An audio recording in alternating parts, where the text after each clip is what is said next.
Hello, everyone. Candy Tobias from Devoted to Travel. We're talking about how to find that perfect cruise vacation. There's a lot of options, and I'm here to help you try to narrow that down.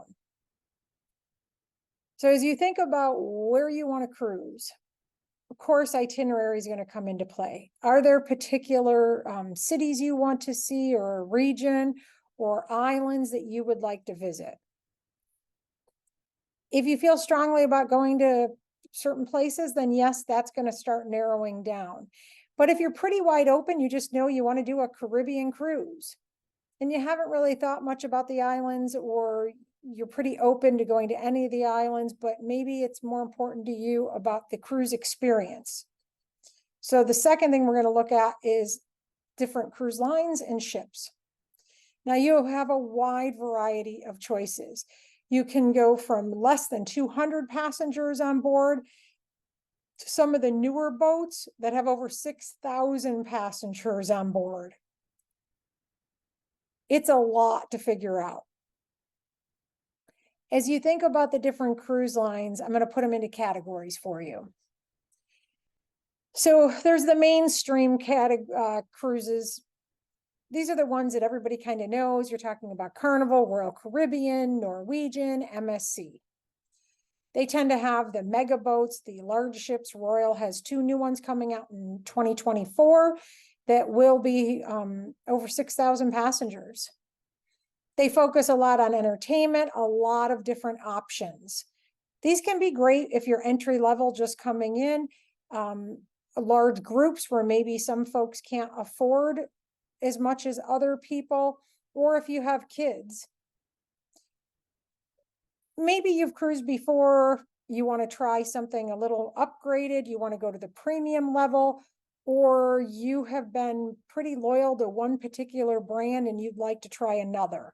In the premium category, we're talking about Celebrity, Holland America, Princess Cruises, and then one that's newer to the market is Virgin.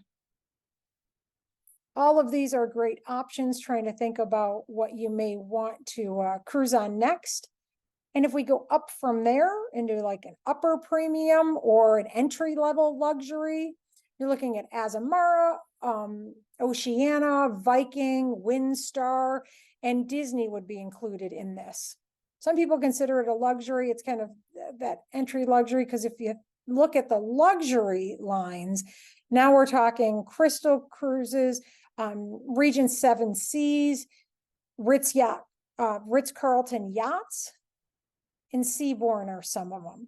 And I know budget comes into play, and some people immediately think, oh no, I can't afford maybe even premium. Well, my background is math. You can get very tricky with the numbers, the way they're packaging things. Let me do the math for you. I'd be happy to do that for you. I'm going to give you an example of things to think about, because just comparing the base cruise price is not the best way to look at it.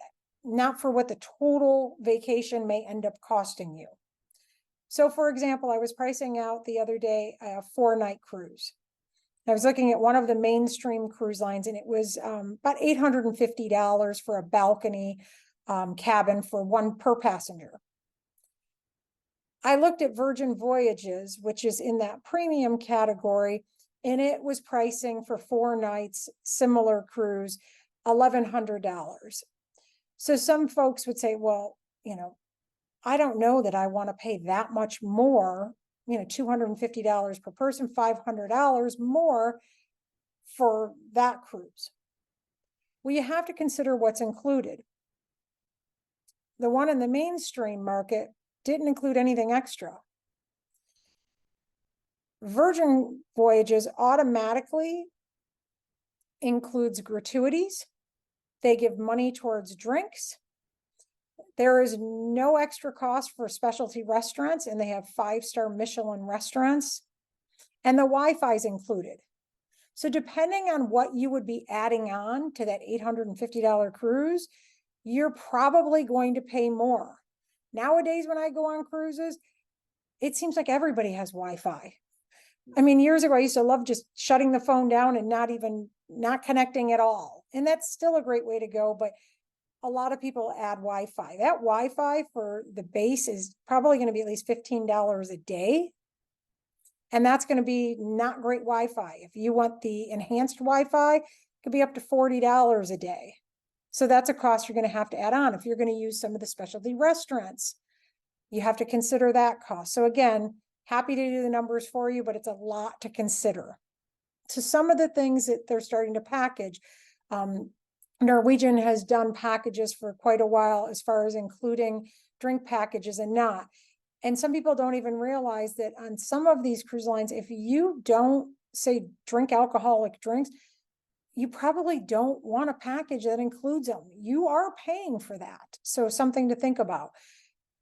Princess now has like the baseline that does not include anything.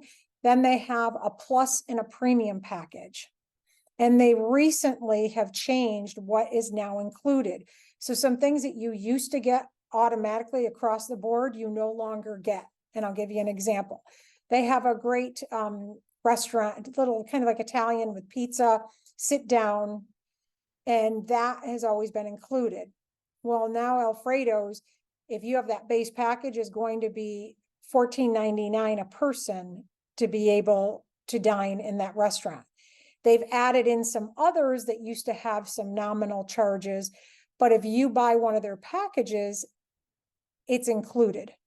So, and it depends on the plus and the premium. So all those things about thinking about how much you would use each of these pieces, how does it make sense in terms of numbers? And I know people don't like dealing with numbers. I love numbers, but people don't. So that's why I'm happy to do numbers for you. But looking at what would you spend? Because in the end, I always look at what did it cost me for the entire vacation, all in. So that's probably the biggest thing that people are going to consider. A couple other things that I like to consider, things like number of days at sea. Does that matter to you or does that not matter to you? If you're new to cruising, you may not have even thought about it. If you want to see a lot of different places, you may not want a lot of days at sea. Other people don't mind them or kind of like the days at sea. So a lot of different pieces go into trying to decide which cruise is right for me. I'm going to be following up with some additional videos talking about the different cruise lines, what options are, some of the changes. I referenced Princess for one. I'll be putting information on my website, so go ahead and check out devotedtotravel.com. You'll see some information there that will be popping up. If you want to see more videos on specific cruise lines, my candid thoughts on each of these cruise lines, go ahead and subscribe, like, and share, and we'll talk again soon. Take care.